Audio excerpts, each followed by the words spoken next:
ውድ የዝግጅታችን ተከታታዮች እንደምን ሰንብታችኋል? ሳምንቱ እንዴት አለፈ?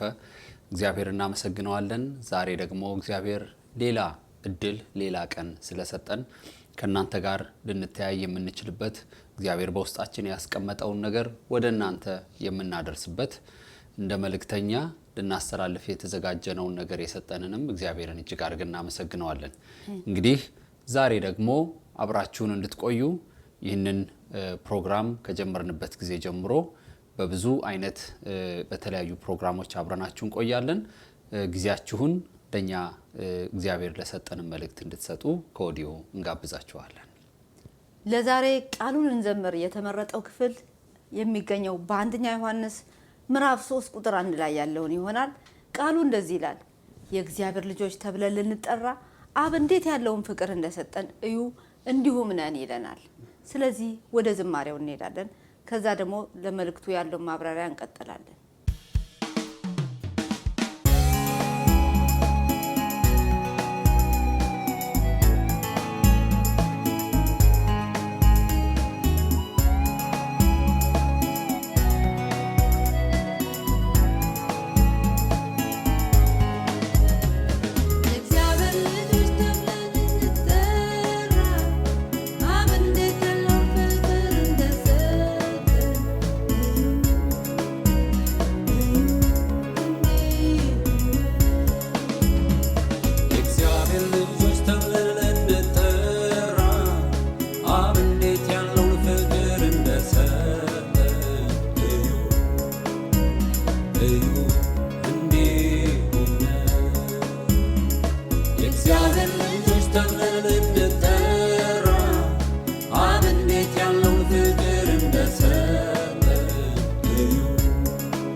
ለመሆኑ ልጆች ተብለን ልንጠራ ይቻለው እንዴት ነው? ልናስብበት የሚገባ ጥያቄ ነው።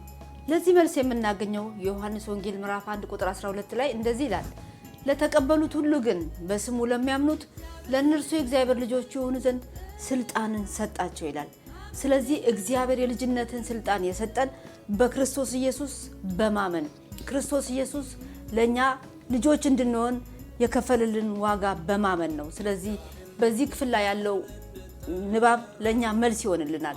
የልጅነታችንን ወይም የእግዚአብሔር ልጅነታችንን ያረጋግጥልናል። ስለዚህ እግዚአብሔር የተመሰገነ ይሁን። መቼስ ወድ ወገኖቻችን የከሌ ልጅ መባል በአገራችን ምን ያህል ትልቅ ነገር እንደሆነ የምታጡት አይመስለኝም። ከሁሉ በላይ ግን የከሌ ልጅ መባል የማያዋጣበት ዘመን ይመጣል። ከሁሉ በላይ ግን የእግዚአብሔር ልጅ መባል መቼም የማያከስር ነገር ነው። እግዚአብሔር ልጆቹ አደረገን። አባት ተብሎ ሊጠራብን አላፈረብንም። እኛ ለእርሱ ልጆች መሆን የምንችል ሆነን አይደለም። ነገር ግን ክርስቶስ ኢየሱስ በመስቀል ላይ ለኃጢአታችን ሲል ያደረገውን ነገር በማመናችንና ለተቀበሉት ሁሉ እንደሚል ስለተቀበልን የእግዚአብሔር ልጆች እንድንሆን ስልጣን ሰጠን። እግዚአብሔር አብ አባታችን ልጆቹ የምንሆንበትን ፍቅር ራሱ የገለጠበት በልጁ በክርስቶስ ኢየሱስ እንደሆነ ዮሐንስ 3:16 ይነግረናል። በእርሱ የሚያምን ሁሉ የዘላለም ሕይወት እንዲኖረው እንጂ እንዳይጠፋ እግዚአብሔር አንድያ ልጁን እስኪሰጥ ድረስ ዓለምን ሁሉ እንዲወዷልና ይላል። እግዚአብሔር እኛን የወደደበትን ፍቅር የገለጠበት ክርስቶስ ኢየሱስ ነው። በመስቀል ላይ የተሰራልህን ስራ ታስታውሳለህ? በመስቀል ላይ የተሰራልሽን ስራ ታስተውያለሽ? እግዚአብሔር ያንን እንድናስተውልና እንድናምን እንድንቀበል ከረዳን በእውነት ልጆቹ ለመሆን ያንን ስልጣን አግኝተናል ማለት ነው። ይህ ይታየናል ወይ እያለን ነው ዮሐንስ እየጠየቀን ያለው።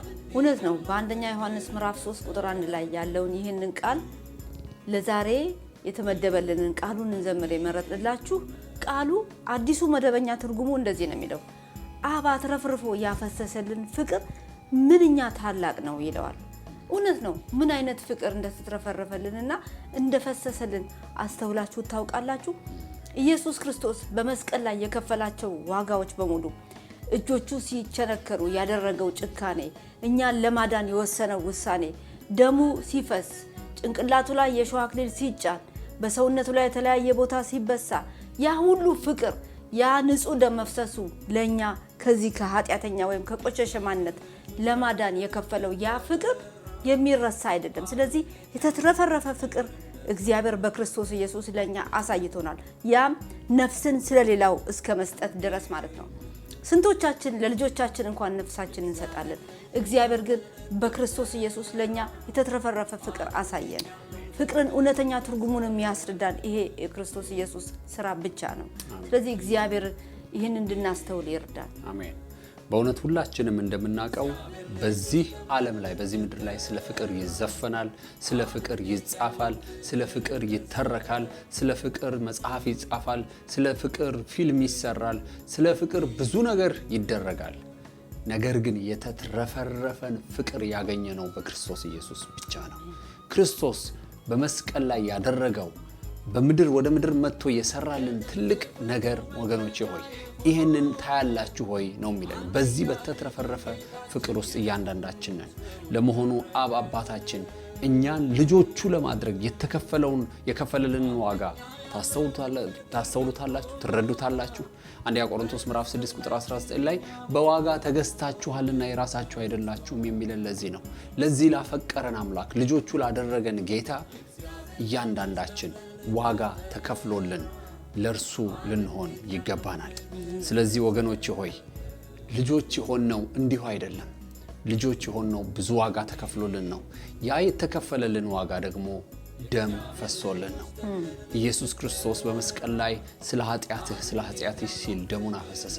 ስለዚህ በዋጋ ገዝቶሃል። ዛሬ እግዚአብሔር የሚጠራን ልጄ ብሎ ነው። እግዚአብሔር ይመስገን።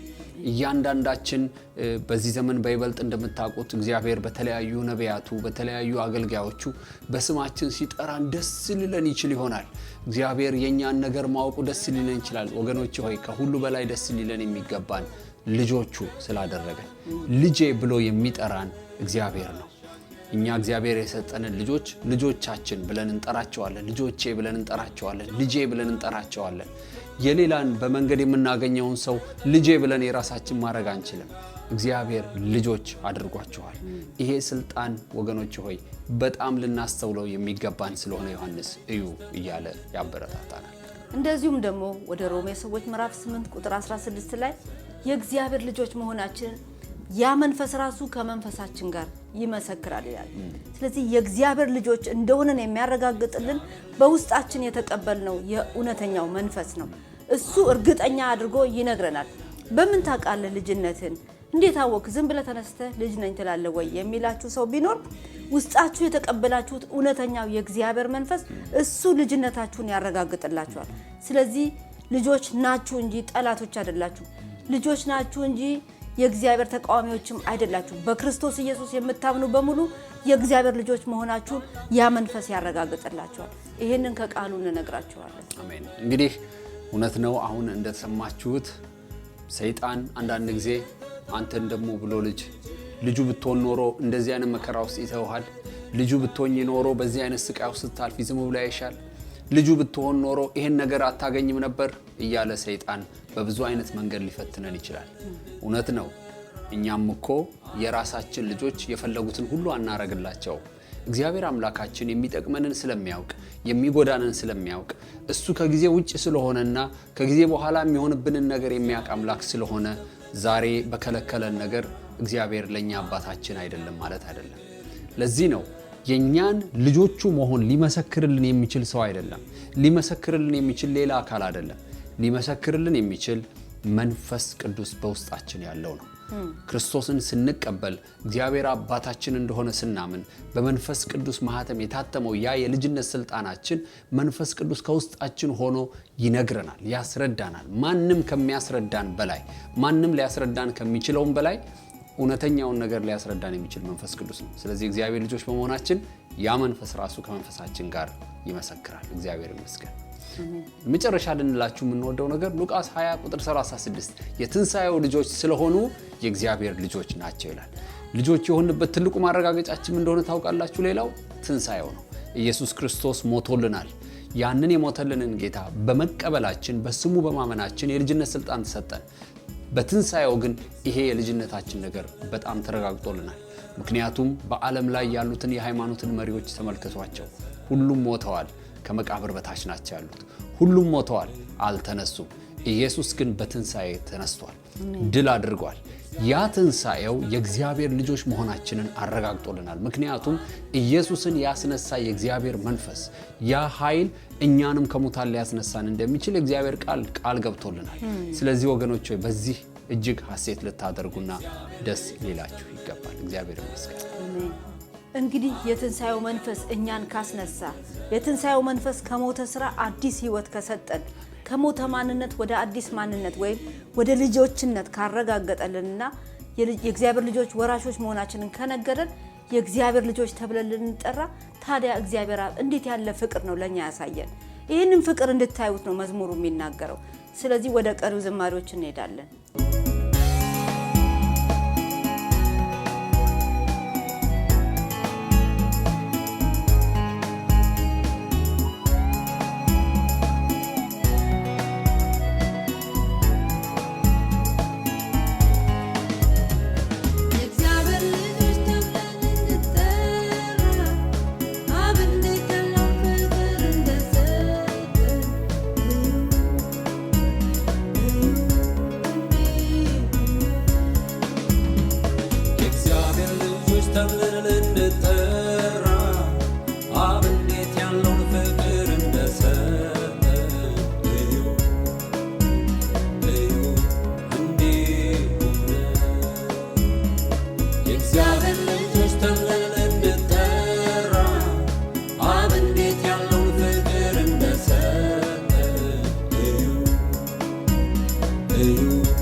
ከዘላለም ሞት ወደ ሕይወት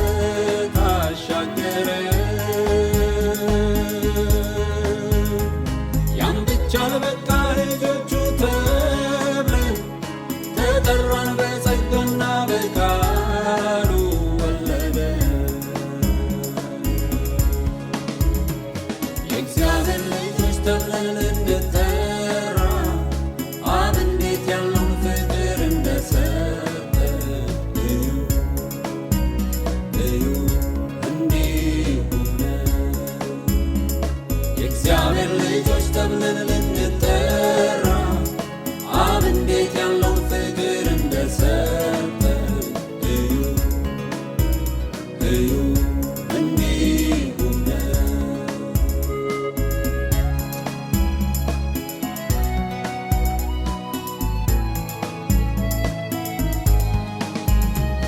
የእግዚአብሔር ልጆች ተብሎ መጠራት ታላቅ ነገር እንደሆነ አስበን አስተውለን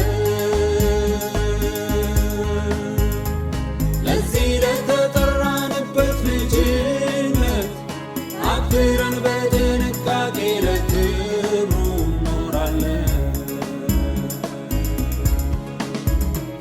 የእግዚአብሔር ልጆች ተብለን ልንጠራ አብ እንዴት ያለውን ፍቅር እንደሰጠ እዩ እንዲሁ ነው።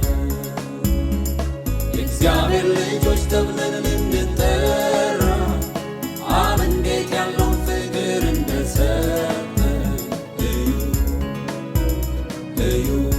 እንዲሁ ነው።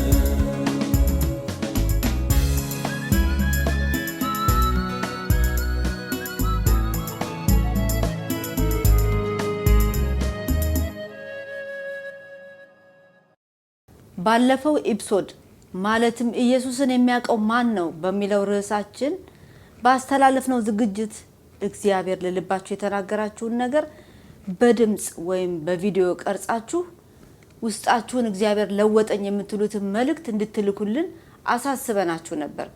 ጥቂት ወገኖች ልከውልናል። ያንን እንከታተልና ወደ ዛሬው ደግሞ ዝግጅታችን እንገባለን። ሰላም ጌታ ቃልና ብርክታዊ እንዴት ናችሁ? ሰላም ናችሁ ወይ? ይህንን አገልግሎት ከምካፈል ደርሰኝ አንዷ ተገልጋይ ነኝ። እግዚአብሔር ይባርካችሁ። በጣም ነው የምባረከው በዚህ አገልግሎት። በተለይ አሁን ኢየሱስን የሚያውቅ ማን ነው በሚለው አገልግሎት ላይ የሰጣችሁት አገልግሎት ሙሉን ምንም ሳላቋረጥ የማለዳው ቅዳሜ ስለሚደርሰኝ በማለዳ ቅዳሜ ላይ የምሰማው የመጀመሪያ የእናንተን መልእክት ነው። የመጀመሪያ የቃሉን ዜማ በመያዝ ከዛ ቀጥሎ ደግሞ ኢየሱስን የሚያውቅ ማን ነው በሚል ትምህርት በምታስተምሩት ውስጥ በጣም ተባርኬያለሁ። በጣም ይሄ ነው በማይባል እንደገና የሳምንቱ ጥቅሶችን በመያዝ በጣም ነው ደስ የሚለኝ። እንኳን በቀላሉ እንኳን የባለፈው ሳምንት ውስጥ ማነው ኢሳያስ ላይ ያለው ቃል እልፍ በሉ የሚለው ቃል ማለት ነው። አትንኩ፣ ኃጢአትን አትንኩ፣ ተለዩ፣ እናንተ የእግዚአብሔር እቃዎች ናችሁ የሚለው ማለት ነው። እና ክፉን አትንኩ እልፍ በሉ የሚለው ጥቅስ በጣም ከብዙ ነገሮች ላይ እንዳልፍና ሳምንቱ ሙሉ በዚህ ቃል ከብዙ ነገሮች ላይ አልፌ እግዚአብሔር ረድቶኛል በጣም። ምክንያቱም በብዙ አይነት ነገሮች ላይ እልፍ በሉ የሚለው ትልቅ ነገር ቃሉ ሲመጣ እያስታወስኩኝ ከብዙ ነገሮች አልፍ ያለው። ሌላው ደግሞ የመጀመሪያው ጥቅስ በአፕሪል 9 ላይ የለቀቃችሁት ኤፌሶን 4:8 ላይ ያለ እውነት የሆነውን ነገር ሁሉ አስቡ፣ መልካም ወሬ ያለበትን ሁሉ አስቡ የሚለው ቃል ጥቅስ ላይ እሱ ራሱ በጣም በብዙ ሁኔታ እግዚአብሔር የረዳኝ ነኝ፣ ረድቶኛል ጥቅሱ። ሌላው ኢየሱስን በሚያውቅ የሚለው እኔ ትልቅ ነገር የቀረልኝ ነገር ምንድነው? እኔ የኢየሱስ ቤተክርስቲያን መሆኔ፣ እኔ የክርስቶስ መሆኔ የማንም እንዳይደለው ተረድቻለሁ። እኔ ቤተክርስቲያን የክርስቶስ ቤተክርስቲያን የኢየሱስ መሆኔን ብቻ የማንም እንዳልሆንኩ የክርስቶስ ዕቃ መሆኔን ተረድቻለሁ። ሌላው አሁን ደግሞ በመጨረሻው ላይ አሁን የዛሬው የመጨረሻው መልእክታችሁ በጣም የተባረኩበት ነው። ኢየሱስ ይመጣል። እውነት ነው፣ ኢየሱስ ይመጣል። እንደገናም ደግሞ ክብሩን የጌታን ክብር ራእይ 1:18 ያለውን ክብር የኢየሱስን ክብር እንዳውቅ ኢየሱስን በዛ አይነት አመለካከት እንዳውቀው ረድቶኛል። ሌላው የኢየሱስ ደግሞ በብስቁልና ያለፈበትን ኢሳያስ 53 ላይ ያለውን ቃል በደንብ እንድረዳው ረድቶኛል። ብቻ ምን ብዬ ልንገራችሁ፣ እግዚአብሔር ይባርካችሁ። በጣም ተባርካለሁ በዚህ አገልግሎት። ይሄ ነው ማለት አልችልም። በምድረ በዳ ላይ ይሄን የመሰለ መልእክት በእናንተ በኩል እግዚአብሔር እያስተላለፈ እያበረታኝ እያጽናናኝ እስከ ዛሬ ያለው ከዚህ በኋላም ደግሞ ይቀጥላል። እግዚአብሔር ዘመናችሁን ይባርክ። ከዚህ የበለጠ በምድራችሁ ላይ በቃ ልዩ የሆነ ሚኒስትሪ ከፍታችሁ አገር ምድሩን ሁሉ የምትደርሱ እንደምትሆኑ አይሆፕ። ምክንያቱም ጌታ ኢየሱስ ክርስቶስ በእናንተ ውስጥ ያለውን ዓላማ እያየው ስለሆነ ማለት ነው። እግዚአብሔር ይባርካችሁ፣ ዘመናችሁ ይባረክ፣ ቤተሰቦቻችሁ ልጆቻችሁ ሁሉ ይባረኩ። በምትኖሩበት ቦታ ሁሉ የተባረካችሁና የተባረካችሁ ሁኑ። ጌታ ኢየሱስ ይባርካችሁ። ወዳችኋለሁ። ከሆላንድ ነው ቤዛ።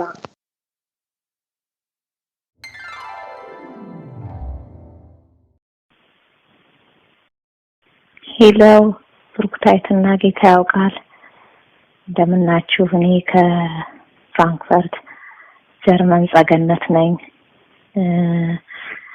ባለፈው ስለ ኢየሱስን ማወቅ ጌታ ያስተማረኝ ብዙ ነገር ነው። እግዚአብሔር ይባርካችሁ ለማለት እወዳለሁ። በእውነት ስለ ኢየሱስን ማወቅ አይደለም ለክርስቲያን በዓለምም እንኳን በጣም ትልቅ ምሳሌ የሆነ ትምህርት ነው።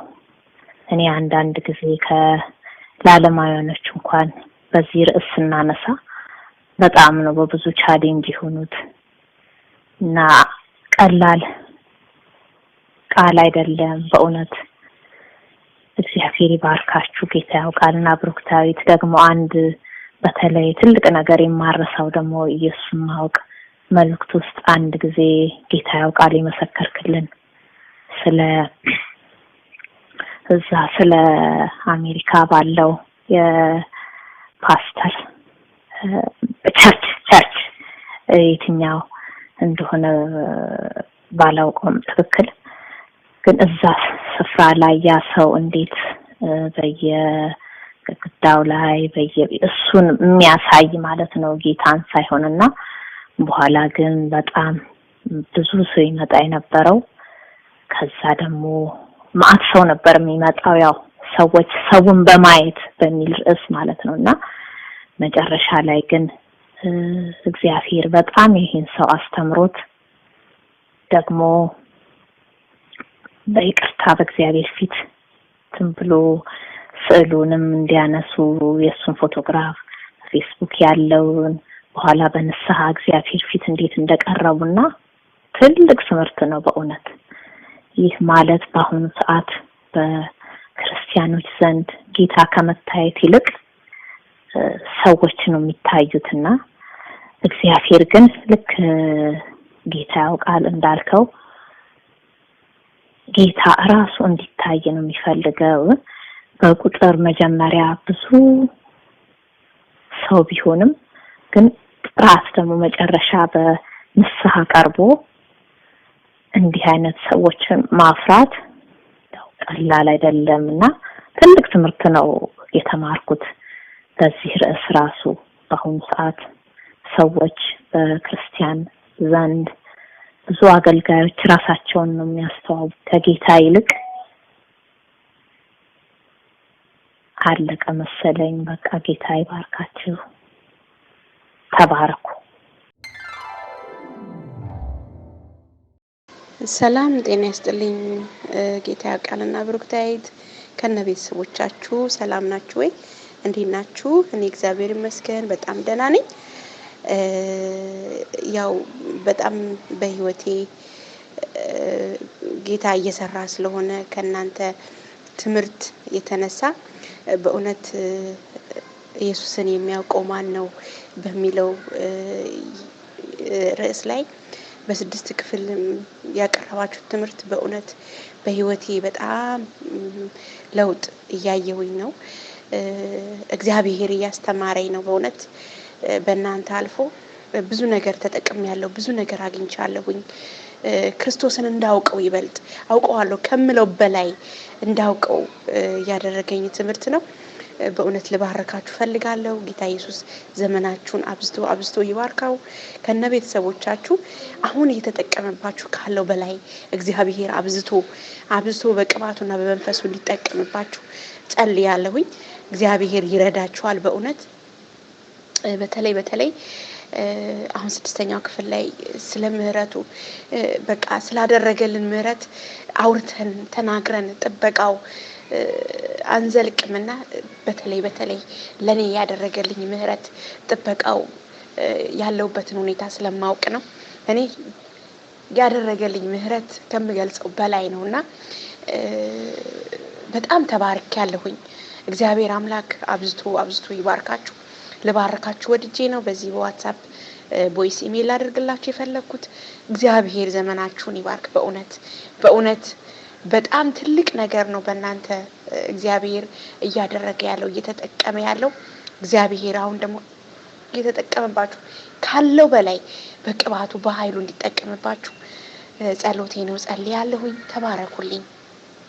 አመሰግናለሁ። የምስራች ነኝ ከኩዌት።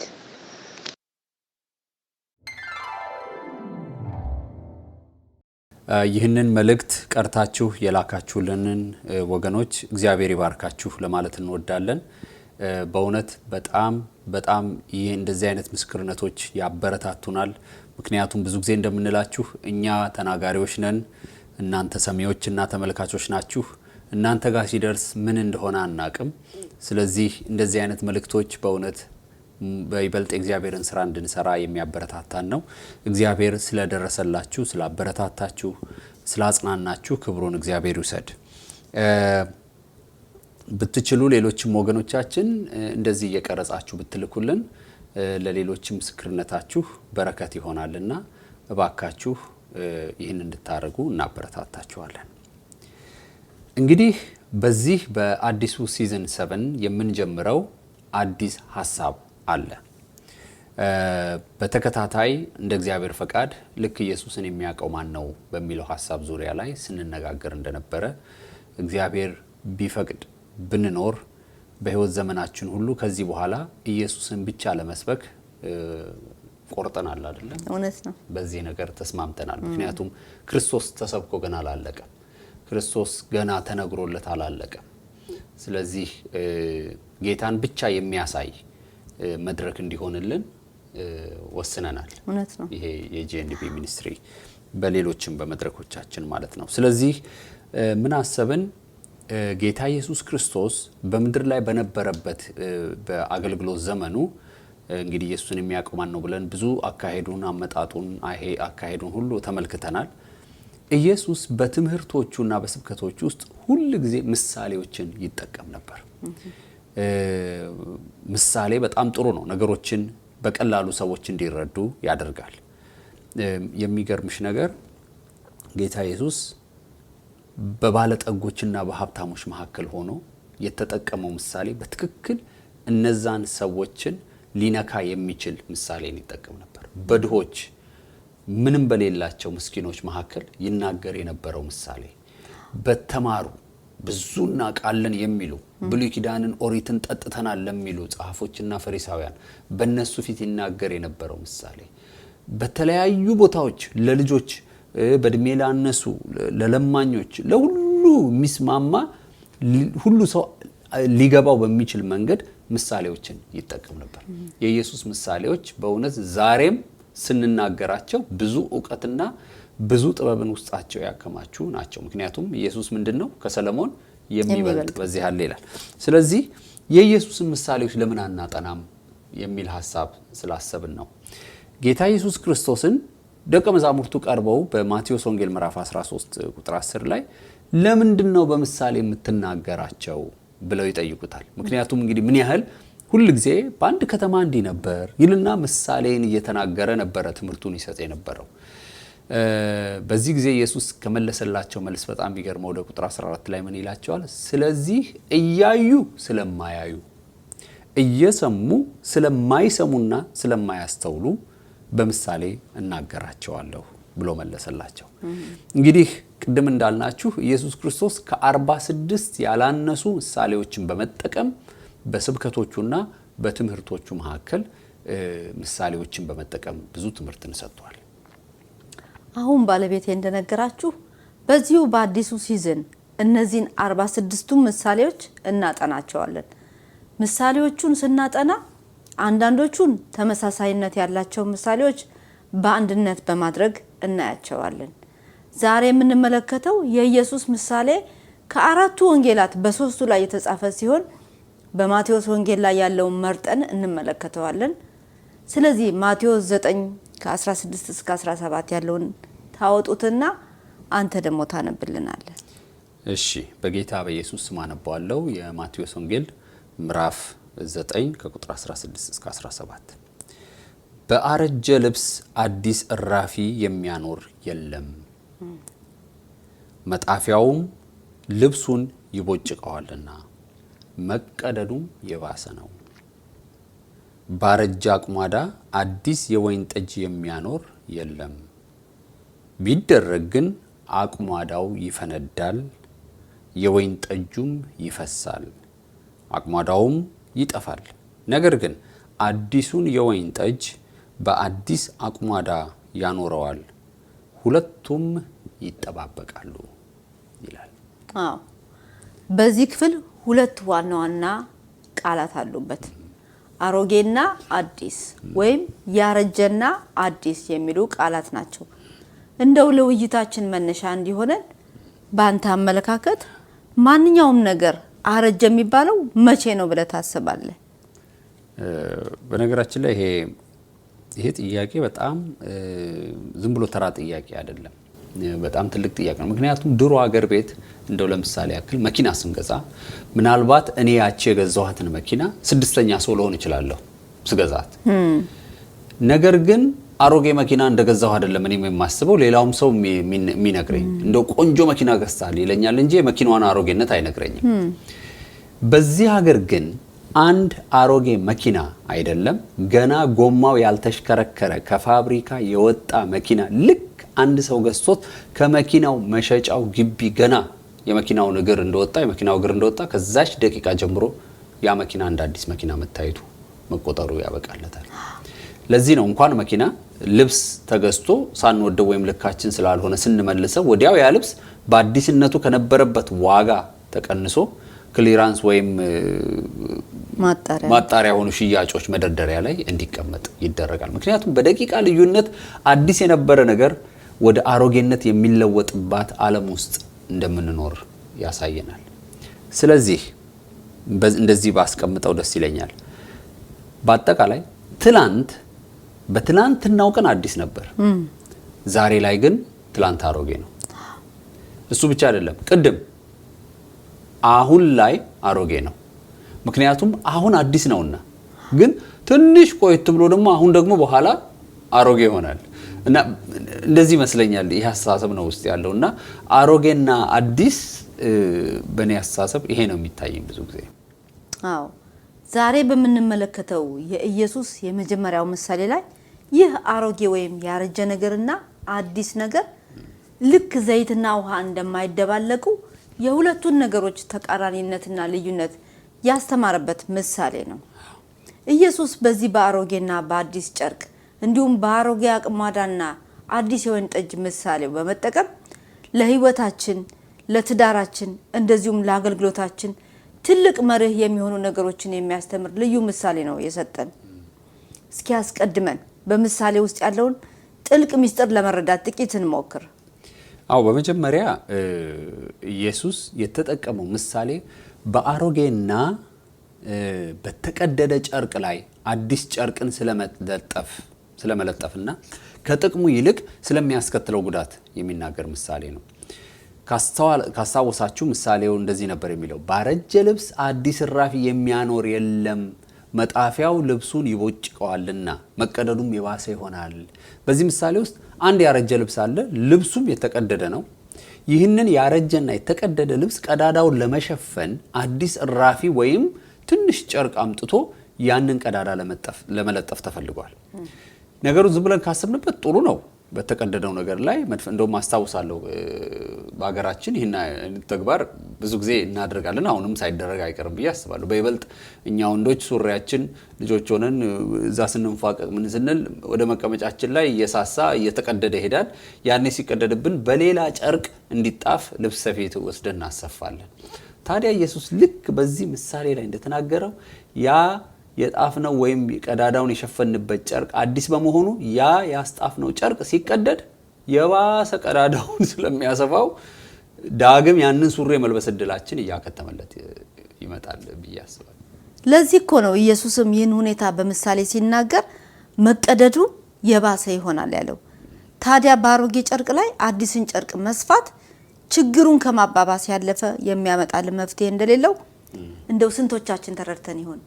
ይህን ምሳሌ ዛሬ ለምንኖርበት የክርስትና ህይወታችን፣ ለአገልግሎታችን፣ ለትዳራችን ሳይቀር ትልቅ ምሳሌ ሊሆን የሚችል ዕውቀትን የያዘ በመሆኑ ቀጣዩንም የወይኑን ምሳሌ እንመልከተውና ከዛሬው ማንነታችን ጋር ምሳሌውን ለማስኬድ እንነጋገርበታለን። አው ስለ ወይኑ ኢየሱስ የሰጠው ምሳሌ ያሮጌውንና የአዲሱን ነገር አለመቻቻልን የሚያሳይ ነው። በምሳሌው እንደዚህ ነበር ያለው፣ ባረጃ አቁማዳ አዲስ የወይን ጠጅ የሚያኖር የለም። ቢደረግ ግን አቁማዳው ይፈነዳል፣ የወይን ጠጁም ይፈሳል፣ አቁማዳውም ይጠፋል። ነገር ግን አዲሱን የወይን ጠጅ በአዲስ አቁማዳ ያኖረዋል፣ ሁለቱም ይተባበቃሉ። የሚገርምሽ በድሮ ዘመን የሚጠቀሙበት ወይንን ከጠመቁ በኋላ የሚጠቀሙበት ማስቀመጫ ከቆዳ የተሰራ ስልቻ መሳይ ነገር እዛ ውስጥ ያስቀምጡ ነበርና ለረጅም ጊዜ ከመቆየቱ የተነሳ አቁማዳው ወይም ያ ስልቻው በዛ ባረጃ አቁማዳ ውስጥ አዲስ የፈላ ወይን ሲገባበት ያ ያረጀ የወይን አቁማዳ ወይም ስልቻ ቀዳዳው ብዙ ከማርጀቱ የተነሳ ስለሳሳ ወይኑ በውስጡ ሆኖ እየፈላ ሲወጣጠር አቁማዳውን እንደማይጠቅም አድርጎ ያፈነዳዋል ነው የሚለን ኢየሱስ። አዎ እንደውም ኢየሱስ በምሳሌው እኮ ይህን ሲገልጸው ወይን ጠጁም ይፈሳል አቁማዳውም ይጠፋል ነበር ያለው። ይጠፋል ሲል ምን ያህል በዛ በፈላ ወይን ስልቻው ወይም አቁማዳው ተወጥሮ ሲፈነዳ ለአይን እስከማይታይ ድረስ ከፍተኛ ጉዳት ደርሶበት አቁማዳው በራሱ የት እንዳለ እስከማይታይ ድረስ ይጠፋል ነው የሚለው። የዝግጅታችን ተከታታዮች ምን አይነት መረዳት ከዚህ ምሳሌ ውስጥ አግኝታችሁ ይሆን? እስቲ እኛ አንዳንድ ጥያቄዎችን እያነሳን ስንወያይ ምናልባት እናንተም ዘንድ ይህንን ዝግጅት አብረዋችሁ የሚከታተሉ ሰዎች ካሉ አብራችሁ ተወያዩበት። በመጀመሪያ ኢየሱስ ከሰጠን ከዚህ ምሳሌ በመነሳት በአንድ ሐሳብ ላይ አተኩረን ማየት ይኖርብናል። ያ ምንድነው? መቼም ቢሆን መቼም አሮጌ ነገርና አዲስ ነገር አንድ ላይ አይሄዱም። ከመፍትሄ ይልቅ ችግሩን የበለጠ ያሰፉታል የሚለው ሐሳብ ላይ መስማማት ይኖርብናል። በዚህ ሐሳብ ደግሞ ከተስማማን በህይወታችን ውስጥ እግዚአብሔር ብዙ አዳዲስ ነገሮችን እንዲያደርግ ሁላችንም ፈላጊዎች ነን። ነገር ግን በህይወታችን ልክ እንደ ቀዳዳው ሱሪ ትናንሽ የሚመስሉ አሮጌ ነገሮቻችን መድፈኛ ለማድረግ አዳዲስ የህይወት ልምምዶችንና የመሳሰሉትን ነገሮች ለመለጠፍ በመናደርገው ጥረት ላሉብን ችግሮች መፍትሄን ከማግኘት ይልቅ ችግሮቹ እነዛን አዳዲስ ነገሮችን ችግራችንን ሳናስወግድ በላያችን ላይ ለመጣፍ የምናደርገው ጥረት እንደውም ችግራችንን አባብሶት አስፍቶት እንመለከታለን።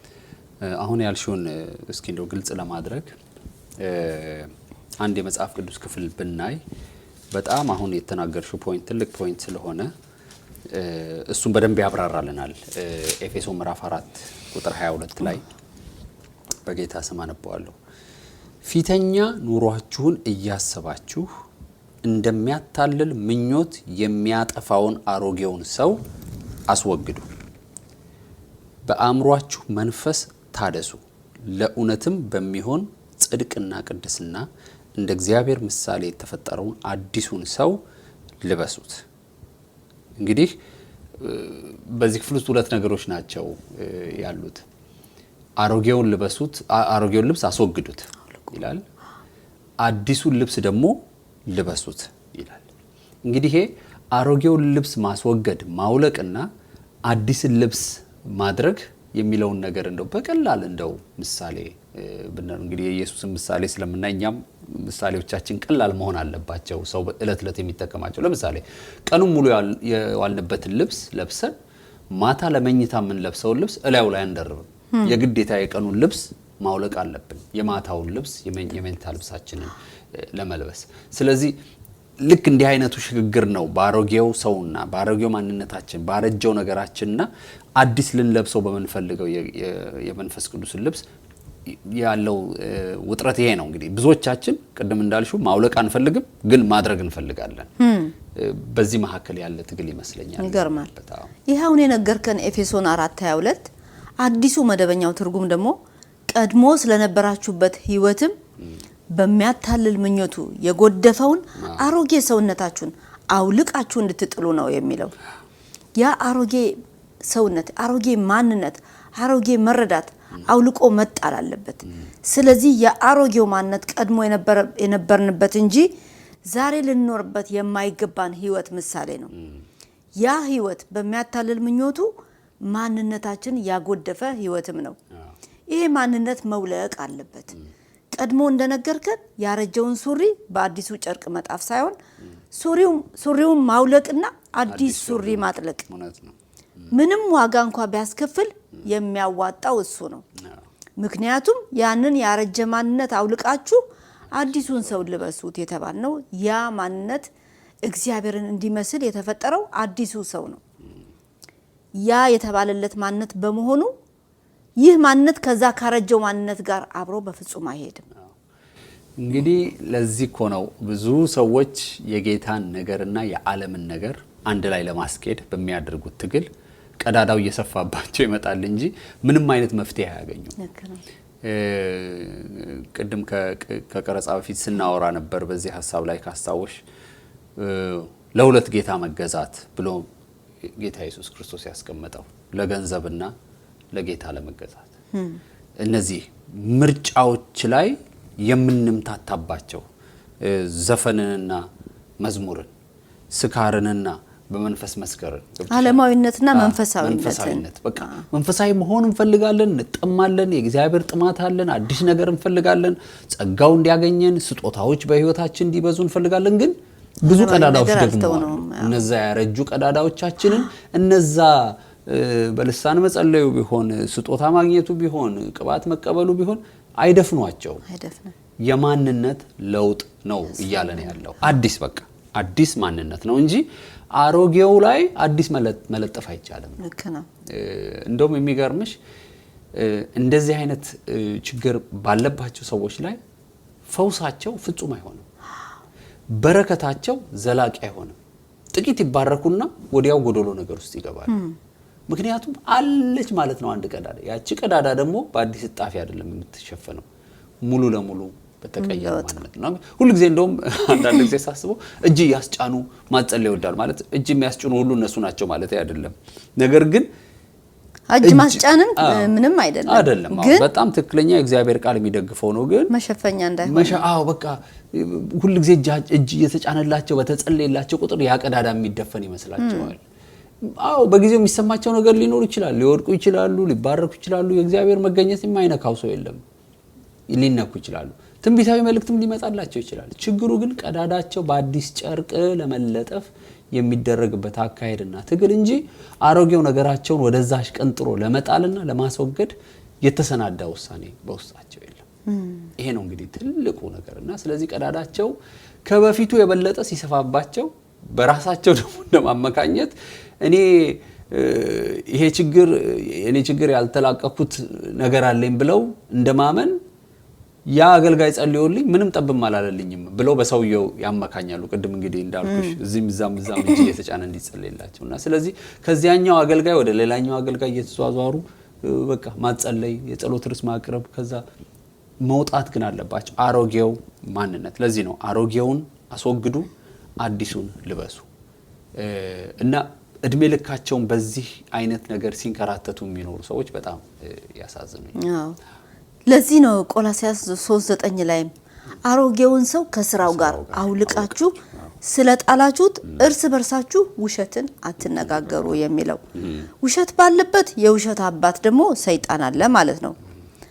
ባለትዳሮች መካከል ውሸት ያለው፣ በአገልጋዮች መካከል ውሸት ያለው ምናልባት አሮጌው ማንነት አውልቆ ባለመጣል ይሆን? አሮጌው ሰው ከነስራው አልተወገደም ማለት ይሆን? ሁሉ ጊዜ የአሮጌ ማንነት ስራው በመሐከላችን እየተገለጠ ምንም ያህል የተለየና መንፈሳዊነት እና አገልግሎት ላይ ብንሆን አሮጌው ማንነትና አዲሱ ማንነት በፍጹም አብሮ ሊሄድ እንደማይችል ዛሬ በጀመርነው የኢየሱስ ምሳሌ ትምህርት ክፍል 1 ልንገነዘብ ይገባናል። በነገራችን ላይ ዛሬ እንኳን ያነሳ ነው የሐሳብ ብዙ ጥልቅና ሰፊ ነገሮችን የያዘ እንደሆነ መረዳት አያዳግትም። አሮጌ የሆኑ ነገሮች ብለን እንደ ምሳሌ ልናነሳቸው የምንችላቸው ብዙ የህይወታችን አካሄዶች አሉ። ከነዚህ ውስጥ ለምሳሌ ይቅር አለ ማለት፣ ቂም፣ እነዚህ አሮጌ ነገሮች ናቸው። ሁላችሁ እንደምታውቁት በይበልጥ ቂመኛና ይሄ ቁጠኛ፣ በቀለኛ፣ ንዴተኛ ይህንን ታቅፎ ወይም አዝሎ የሚዞር ሰው መርዛማ ንጥረ ነገርን በውስጡ ይዞ እንደሚዞር አይነት ሰው በነፍሱ ይዞ እንደሚዞር አይነት ሰው አርጋችሁ ልትቆጥሩ ትችላላችሁ። መርዛማ ነገርን በአንድ ዕቃ ውስጥ ስናስቀምጠው ያ የተቀመጠበትን ዕቃ ያ መርዛማው ነገር እየቆየ በሄደ ቁጥር ራሱ ዕቃውን ይጎዳዋል፣ ያሻግተዋል፣ ያዝገዋል፣ ያጠፋዋል። ውስጣችን ያረገዝነው ቂምና ጥላቻ ብዙ ጊዜ ውስጣችን ይዘነው ከቆየን አንድ ቀን እኛኑ ወይ በበሽታ ወይ በሆነ ክፉ ነገር በውስጣችን ውስጥ ይበላሻል። ታዲያ ጥላቻንና ቂምን በውስጣችን አሮጌ ነገር የሆነውን ይዘን አዲስን ነገር ደግሞ ከጌታ ዘንድ ለመቀበል የምናደርገው ነገር በጣም በጣም አስቸጋሪ ነው የሚሆንብን። እውነት ነው። ሌላው አሮጌ ነገር መወገድ ያለበት በህይወታችን የገጠመን ያለፈው ውድቀትና መነሳትም ያለፈ ሽንፈትና ስኬት የመሳሰሉት ሁሉ ናቸው። በህይወታችን ውስጥ የገጠሙን መልካም ሆነ ክፉ ገጠመኞች እያሰብንና እያሰላሰልን መክረም ወደ አዲስ ነገር የማያሻግርና አሮጌውን ስኬት ሆነ ሽንፈት መልቀቅ አቅቶን እዛው ባለንበት የሽንፈት ወይም የስኬት ማንነት ላይ ድርቅ ብሎ ስለሚያስቀር ሌላው ነገር የተዘጋጀ ማንነት ስለማይኖረን ጉዳቱ ከፍተኛ ነው ብዬ አስባለሁ። ውድ የዝግጅታችን ተከታታዮች አንዳንድ ሰዎች ገጥመዋችሁ አያውቁም? የድሮ ስኬታቸውን ቢያወሩት የማይጠግቡ ምንም ሐሳብ ተነሳ እንደምንም ብለው ከድሮ ስኬታቸው ወይ ከድሮ ነገራቸው ጋር ወደ ኋላ ይዘዋቸው ይሄዳሉ። ያንን ነገር አያይዘው መናገርም ደግሞ ይወዳሉ። እንደዚህ አይነት ሰው አልገጠማችሁም? እንደነዚህ አይነት ሰዎች የቱንም ያህል እነሱ ስኬታማ ከነበሩበት ዘመን የሚበልጥ ሌላ ትውልድ እንኳን ቢነሳ ምንም ነገር አይጠማቸውም። የሆነች ነገር ፈልገው መንቀፋቸው ደግሞ የማይቀር ነው። ምንም ነገር ይነሳ እንደነዚህ አይነት ሰዎች ምላሽ በእኛ ጊዜ ድሮ ቀረ ይሏቸዋል። ስለዚህ በቀድሞ ስኬታቸው ላይ ቆመው የቀሩ ሰዎች ዛሬ እግዚአብሔር ለሚሰራው አዲስ ነገር ሁሉ ጊዜ እንግዳ እንደሆኑ ይቀራሉ። ያንን የቀድሞ ስኬታቸውን መጣል ስለማይችሉ እሱን ሳይጥሉ የዛሬውን አዲስን ነገር በላዩ ላይ ሲለጥፉበት መለጠፍም ሲፈልጉ ከቀድሞ ታሪካቸው ያልተላቀቁ በመሆናቸው መፍትሄ የሌለው መንፈሳዊ እድገት ውስጥ ሁሉ ጊዜ ይመላለሳሉ። አሁን እንዳልሽው ባለስኬቶቹ ብቻ ደግሞ አይደሉም። ሁሉ ጊዜ የቀድሞ ስህተታቸውን፣ ሽንፈታቸውን፣ መውደቃቸውን የሚያስቡና ከዛ መላቀቅ ያቃታቸው ተመሳሳይ ችግር ነው ያለባቸው። የፈለገውን ያህል በሚያጽናና ቃል ብትነግሪያቸው አይ መቼ አጣሁት ባለፈው እንደዚህ ሳላስበው ነው ድንገት ጉድ የሆንኩት እያሉ በስጋት አዲሱን የአምላካቸውን ጉብኝት መቀበል ያቃታቸዋል። በቀድሞ ስኬታቸው ከተያዙት ይልቅ የነዚህ አሮጌ ማንነት የሚያስከፋው ምንም ያህል ጌታ ቢናገራቸው እንኳን መስማት እስከሚያቅታቸው ድረስ ከፍተኛ የጥርጥርና ያለማመን ችግር ነው ያለባቸው። አንዳንድ ሰዎች በሆነ አጋጣሚና በተከሰተ ድንገተኛ ስህተት እንደው አንድ የመኪና አደጋ ቢገጥማቸው ከዛን ቀን በኋላ በዛ የመኪና አደጋ በገጠማቸው መንገድ በኩል የፈለገ ቢሆን ላለማለፍ ይፈልጋሉ። ምክንያቱም ያ የባለፈው ውድቀት ወይም ሽንፈት ዛሬም እንደሚደገም ነው የሚያስቡት። ይህ አሮጌ አስተሳሰብ ነው፣ ሊወገድ ይገባዋል። እንደውም አንዳንዶቹማ በዚህ ጉዳይ ላይ በተደጋጋሚ ያጸልያሉ። ነገር ግን ያንን አስተሳሰብ ስላላስወገዱና ለመላቀቅ ፈቃደኛ ባለመሆናቸው ከዚህ ተጽዕኖ ለመላቀቅ ብዙ ጊዜ ነው የሚወስድባቸው። እውነትህን ነው። አንድ እንደውም ነገር ትዝ አለኝ። አንድ ሰው አስፋልት ሲሻገር በአንድ ላዳ መኪና ተገጨ። ከዛ በኋላ ላዳ መኪና ባጠገቡ እንኳን ካለፈ በቃ አይኑን ለማየት እስከማይችል ኃይለኛ ፍርሃትና ያንን ትዝታ ከውስጥ ማጥፋት ያቀርባል። ትልቅ ችግር ነው በነገራችን። በጣም ችግር ነው። በትዳር ውስጥ ትልቅ ችግር ነው። በአገልግሎት ውስጥ ትልቅ ችግር ነው። ሁሉ ቀን ይገጥመኛል ብሎ የመፍራት ችግር። እውነት ነው። ታዲያ መፍትሄው ምንድነው የሚለውን ምላሽ ብንሰጥበት መልካም ነው። ነገር ግን ወደ ምላሹና የመፍትሄው ሐሳብ ከመሄዳችን በፊት አንድ ለዛሬ ያሰናዳንላችሁ የዕለቱ ዝማሬ በመካፈል ትንሽ ረፍት ለምን አናደርግም? አዎ ጥሩ ሐሳብ ነው። ግን ስለ ዝማሬው ትንሽ ንገሪያቸውና ዝማሬውን አጥምጠን እንመለሳለን።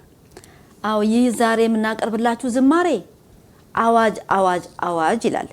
ህይወታችሁ ለጌታ ለኢየሱስ ክርስቶስ ያልሰጣችሁ እና እርሱ የነፍሳችሁ እረኛና ጌታ እንዲሆን ያልፈቀዳችሁ ዛሬ ይሄ አዋጅ ወደ እናንተ ይቀርብላችኋል። እንዲሁም የዛሬው አዋጅ በጌታ ቤት ረጅም ጊዜ ቆይቻለሁ አገልጋይ ነኝ ለምንልም የዛሬው የዝማሬ አዋጅ መልእክት ለሁላችንም አለው። ሁሉንም ከዝማሬው ምላሹ እናገኘዋለን። ብቻ ለምትሰሙት አዋጅ ምላሻችሁን አዘጋጁ። ወደ ዝማሬው እንሄዳለን።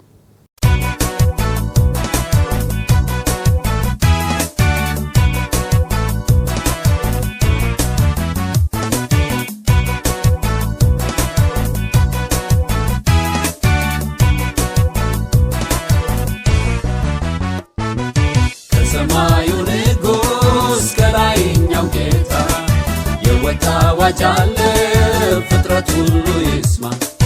አንዱ በእግዚአብሔር ልጅ ያላመነ ሁሉ ወደሚነደው እቶን ሲኦል ይወርዳሉ። ማስፈራሪያ አይደለም ወይም ማባበያ እውነተኛ አዋጅ ነው። ኑ ወደ እግዚአብሔር ጉያ ዛሬ ችላ ያለ ይህን አዋጅ ሰምቶ ኋላ የፍርድ ቀን መልስ ይሰጣል ቆሞ። አዋጅ አዋጅ አዋጅ አዋጅ ጆሮ ያለው ይስማ፣ ጆሮ ያለው ይስማ። አዋጅ አዋጅ አዋጅ አዋጅ ጆሮ ያለው ይስማ። አዋጅ አዋጅ አዋጅ አዋጅ ጆሮ ያለው ይስማ፣ ጆሮ ያለው ይስማ። አዋጅ አዋጅ አዋጅ አዋጅ ጆሮ ያለው ይስማ።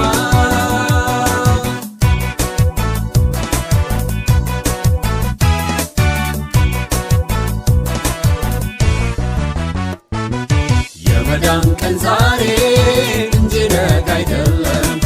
ሕይወት እንደ ሕይወት ነው፣ ዋዛ ቀልድ አይደለም። የእግዚአብሔር ቤት ደጃፍ ዛሬም ክፍት ነውና አዋጁን የሰማ ወደ ጌታችን ነው። ሲኦል ሊያስገባ ሞት ይጋብዝሃል። ታረክተው ዛሬ ቀን ነገ ያመልጥሃል። ነገ ያንተ አይደለም የዛሬ ነህና ታረክ ከጌታ ጋር አዋጁን ስማና። አዋጅ አዋጅ አዋጅ አዋጅ ጆሮ ያለው ይስማ፣ ጆሮ ያለው ይስማ። አዋጅ አዋጅ አዋጅ አዋጅ ጆሮ ያለው ይስማ። አዋጅ አዋጅ አዋጅ አዋጅ ጆሮ ያለው ይስማ፣ ጆሮ ያለው ይስማ። አዋጅ አዋጅ አዋጅ አዋጅ ጆሮ ያለው ይስማ።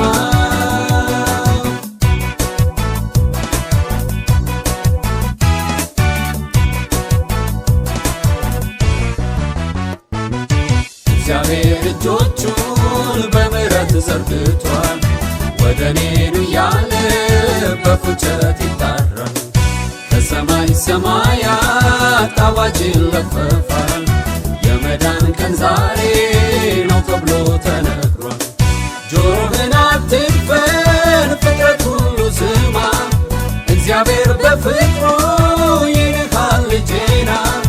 አዋጅ አዋጅ ተብሎ ነጋሪት ተመቷል። ዛሬውን ወስን በር ተከፍቶልሃል። አዋጅ አዋጅ አዋጅ አዋጅ ጆሮ ያለው ይስማ፣ ጆሮ ያለው ይስማ። አዋጅ አዋጅ አዋጅ አዋጅ ጆሮ ያለው ይስማ። አዋጅ አዋጅ አዋጅ አዋጅ ጆሮ ያለው ይስማ፣ ጆሮ ያለው ይስማ። አዋጅ አዋጅ አዋጅ አዋጅ ጆሮ ያለው ይስማ።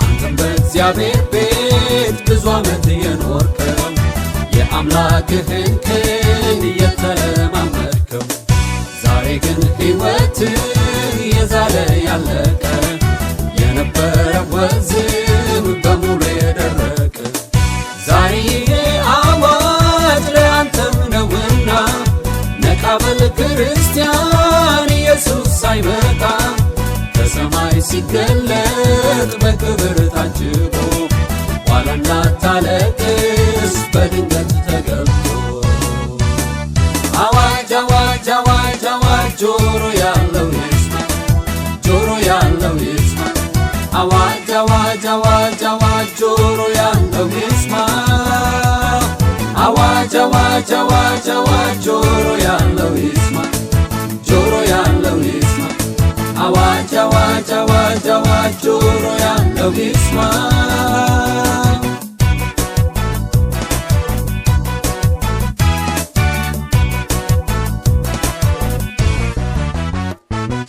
አንተም በቤቱ ውስጥ አገልጋይ የሆንከው የታላቁ ሥራ ከጌታ የተሾምከው በእግዚአብሔር ቤት መዋል ማደር የመረረ ኃላፊነትህን መወጣት ያቃተ ዛሬ አዋጅ ለአንተም ነውና አዋጅ አዋጅ ሲባል ነቃ ብለህ ስማ ሥራህን ተወጣ መክሊትህን አትቅበር ኢየሱስ ሲገለጥ ከእርሱ ጋር እንድትከብር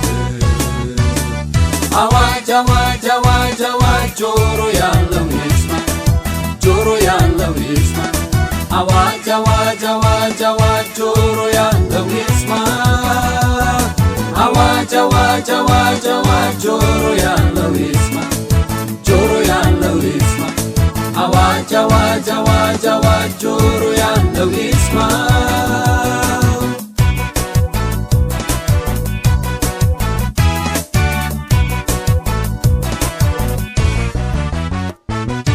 እኛም እዚህ ያለን የእግዚአብሔር ልጆች ሁልጊዜ የምንኖር በእግዚአብሔር ቤት ደጆች በኑሯችንና በሕይወታችን ዘመን እባካችሁ ንለፍ ጌታን አስከብረን ኢየሱስ ሊገለጥ በክብር ሊመጣ እነሆ በደጅ ነው ሁላችን እንንቃ እርሱ እንዳያፍርብን ሲመጣ ከሰማይ በፍቅር እንኑር ከቶ ሳንለያ አዋጅ አዋጅ አዋጅ አዋጅ ጆሮ ያለው ይስማ ጆሮ ያለው ይስማ አዋጅ አዋጅ አዋጅ አዋጅ ጆሮ ያለው ይስማ አዋጅ አዋጅ አዋጅ አዋጅ ጆሮ ያለው ይስማ ጆሮ ያለው ይስማ አዋጅ አዋጅ አዋጅ አዋጅ ጆሮ ያለው ይስማ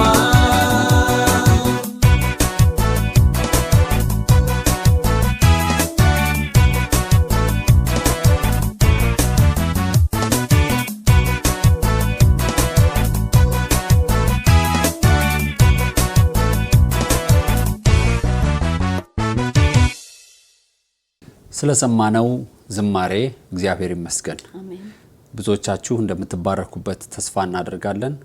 እግዚአብሔር ይህንን ዝማሬ ሲሰጠን አዋጁን የክርስቶስን አዳኝነት የጌታን መመለስ የመጨረሻውን ዘመን ሰዎች እንዲነቁ እኛም ራሳችን እንድንነቃ እለት እለት የሚያሳስበን ዝማሬ ነው። እርግጠኛ ነኝ በዝማሬው ለቀረበው አዋጅ ምላሽ መስጠት ሁላችንም ይገባናል። እንግዲህ ቅድም ጀምረነው እናጠቃልለዋለን ወዳልነው ሐሳብ እንግባ። ጥሩ። ምናልባት ዘግየት ብላችሁ ዝግጅታችን ለምትከታተሉና ለሌሎቻችሁም የጀመርነውን ሐሳብ ለመከለስ ያህል ከዛሬው ዝግጅታችን ጀምሮ ለተወሰኑ ጊዜያት በተከታታይ የጀመርነው አዲሱ ሲዝን ኢየሱስ ክርስቶስ በምድር በነበረው አገልግሎት በስብከቶቹ በትምህርቶቹ ውስጥ የተጠቀመባቸውን በቁጥር እስከ 46 የሚደርሱት ምሳሌዎች ማጥናት ጀምረናል። በመግቢያችን ላይ እንደነገርናችሁ ደቀ መዛሙርት ጌታ ኢየሱስን ለምንድን ነው በምሳሌ የምታስተምረው ብለው ሲጠይቁት ከመለሰላቸው መልስ ውስጥ እንዲህ ብሏቸው ነበር። እያዩ ስለማያዩ፣ እየሰሙ ስለማይሰሙ፣ ስለማያስተውሉም በምሳሌ ነግራቸዋለሁ አላቸው። ስለዚህ በዚህ ዘመን ያለን ሰዎች እያየን ስለማናይ፣ እየሰማን ስለማንሰማ እና ስለማናስተውልም የጌታን ምሳሌያዊ ትምህርቶች እንደገና ማጥናትና መወያየት እጅግ ጠቃሚ ሆኖ ስላገኘ ነው እናንተም በብዙ ትማሩበታላችሁ፣ ትጽናኑበታላችሁ ብለን ይህን ዝግጅት ይዘን ቀርበናል። ታዲያ በዛሬው መጀመሪያ ቀን ዝግጅታችን ያነሳነው ምሳሌ በሶስቱ ወንጌላት ላይ የተመዘገበ ቢሆንም ማቴዎስ 9:16 እስከ 17 ያለውን እየተመለከትን ነው። ለማስታወስ ያክል ጥቅሱን በድጋሚ አንድ ጊዜ አንተ አንብብልን። እሺ ማቴዎስ 9:16 እስከ 17 እንደዚህ ይላል። በጌታ ስም አነባዋለሁ። ባረጀ ልብስ አዲስ እራፊ የሚያኖር የለም፣ መጣፊያውም ልብሱን ይቦጭቀዋልና መቀደዱም የባሰ ይሆናል። ባረጀ አቁማዳ አዲስ የወይን ጠጅ የሚያኖር የለም፣ ቢደረግ ግን አቁማዳው ይፈነዳል፣ የወይን ጠጁም ይፈሳል፣ አቁማዳውም ይጠፋል። ነገር ግን አዲሱን የወይን ጠጅ በአዲስ አቁማዳ ያኖረዋል፣ ሁለቱም ይጠባበቃሉ። እንግዲህ በስፋት ያየነው ዋነኛው የዛሬው ነጥባችን አሮጌው የተቀደደውን ልብስ አዲሱ ጨርቅ እላዩ ላይ ቢጣፍበት ተቦጭቆ ይቀደዳል፣ ቀዳዳውም የባሰ ይሰፋል። ስለዚህ አሮጌው ከአዲሱ ጋር መቼም ስለማይጣጣም የግዴታ አሮጌውንና ያረጀውን አስወግደን አዲሱን ነገር በአዲስ ዕቃ ውስጥ እናድርገው። ያኔ ጌታ ኢየሱስ እንደተናገረው ምሳሌ እርስ በርሱ ይጠባበቃል፣ አንዱ ሌላኛውን አይጎዳውም እንዳለው ይሆናልና ማለት ነው።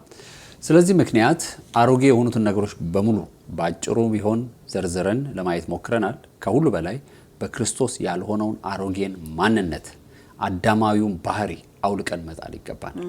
አሮጌው ማንነታችን ላይ አዲሱን እግዚአብሔርን ሊመስል የሚመኘውን የተለወጠውንና የታደሰው ማንነት ባረጀው ላይ መደረብ አይቻልም ነው የዛሬው መልእክት። ታዲያ ምን አይነት የመፍትሄ እርምጃ እንውሰድ የሚለው ጥያቄ ላይ ነበር ከዝማሬው በፊት ያቋረጥ ነው። መፍትሄው አንድ ነው። ሁለተኛ ቆሮንቶስ ምዕራፍ 5 ቁጥር 17 እንደዚህ ይላል፣ ስለዚህ ማንም በክርስቶስ ቢሆን አዲስ ፍጥረት ነው፣ አሮጌው ነገር አልፏል፣ እነሆ ሁሉም አዲስ ሆኗል ይላል።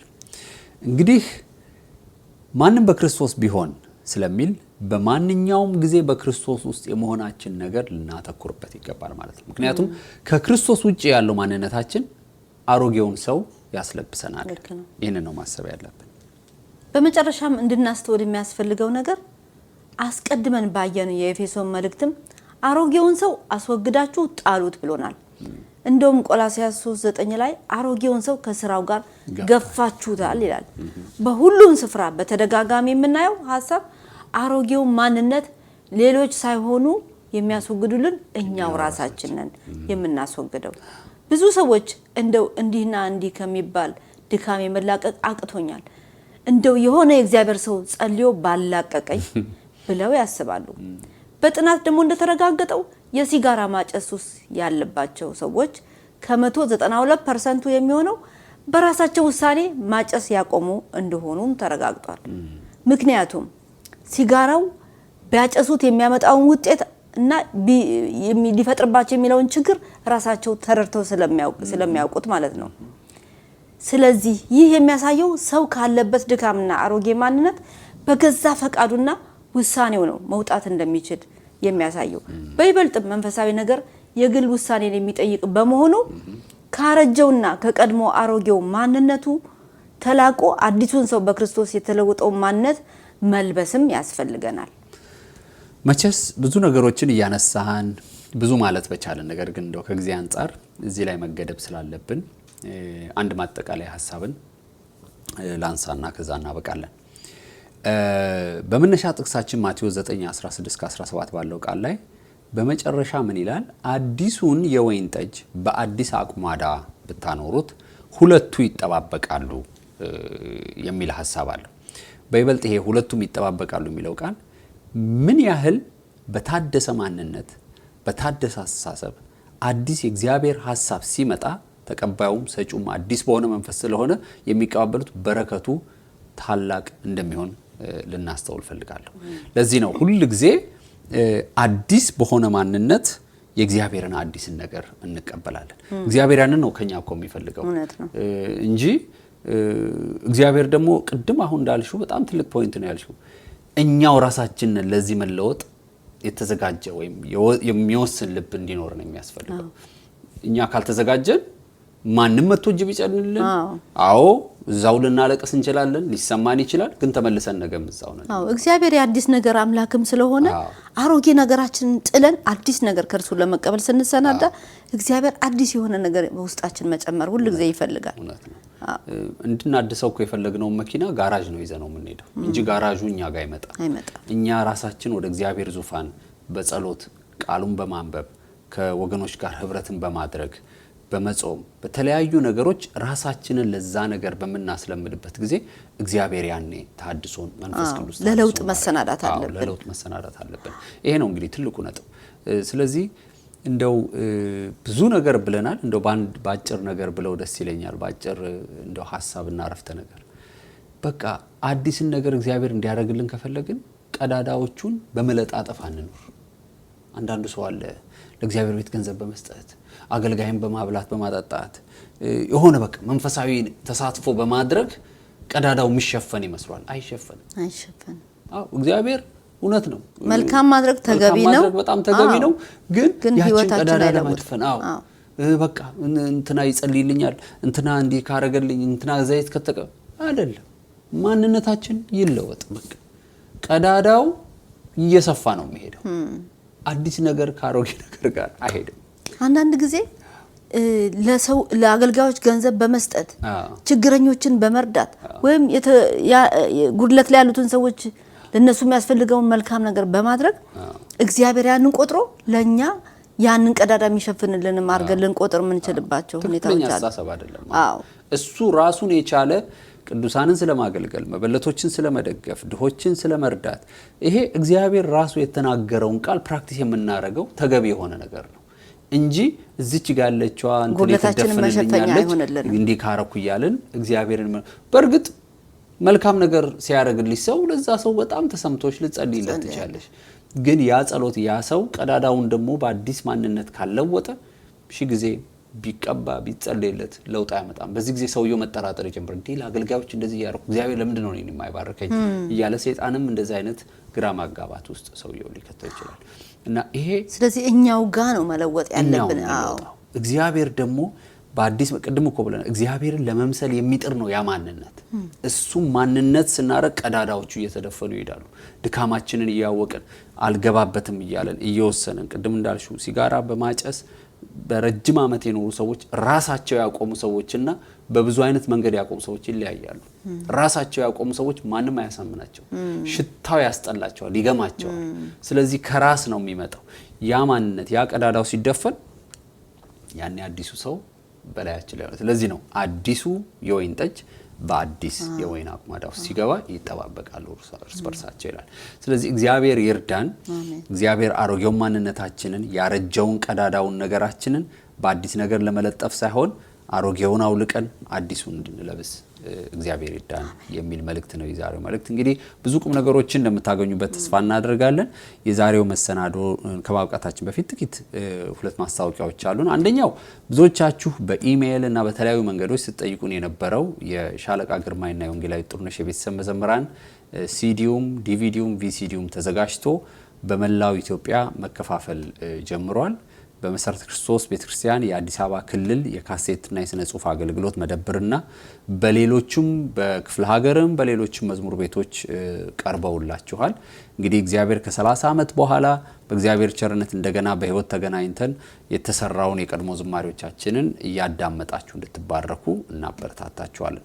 ሁለተኛው ማስታወቂያችን ደግሞ ይሄን የጄንቢ ቲቪ ሚኒስትሪ ከጀመርን ጊዜ ጀምሮ በየሳምንቱ 2 መዝሙር አንዳንድ ጊዜም 3 መዝሙር ከዛ በላይ የምናቀርብበት ጊዜ አለ መዝሙሮቻችንን ከዚህ በኋላ የምታገኙት በዚህ በስርጭት በመናደርገው ነው ብዙዎቻችሁ እየተባረካችሁ እንደሆነ በጣም ምንፈልጋቸውን ዝማሬዎች ሁሉ መስማት ችለናል ይያላችሁ እየተበረታታችሁ ነው እግዚአብሔር ይመስገን ስለዚህም እና በይበልጥ ግን በስልካችሁ በኮምፒውተር ላይ በመጫን በቀላሉ እንድትጠቀሙ ወዲያውዲ ስትሉ እየሰራችሁ እየሄዳችሁ እንድትባረኩባቸው በደም ማጣጣም ፈልጋለሁ በይበልጥ ይሄ ቃሉን እንዘምር የሚለው መዝሙር ሳምንቱ ሙሉ በደም እየሰማው ማሳለፍ ፈልጋለሁ የምትሏላችሁ ስለዚህ በተለያዩ የሙዚቃ ማጫወቻዎች ፕሌየሮች ማለት ነው በሞባይል ውስጥ በሚገኙ ብዙ አፖች ላይ ተደርገዋል በጉግል ፕሌይ በአማዞን ፕሌይ በአይቲዩን ላይ በአንድሮይድ ፕሌይ ላይ በፈለጋችሁት ላይ አለ እና ዝማሬዎቹን በመግዛት የምትፈልጉትን በመምረጥ ይህንን የጄንቢ አገልግሎትን ደግሞ በዛው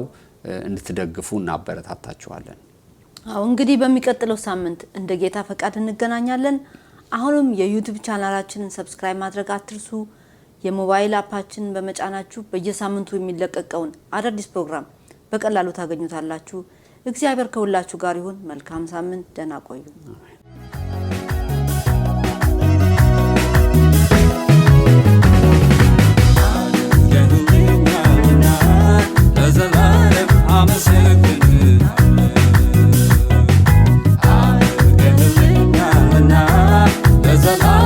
I'm a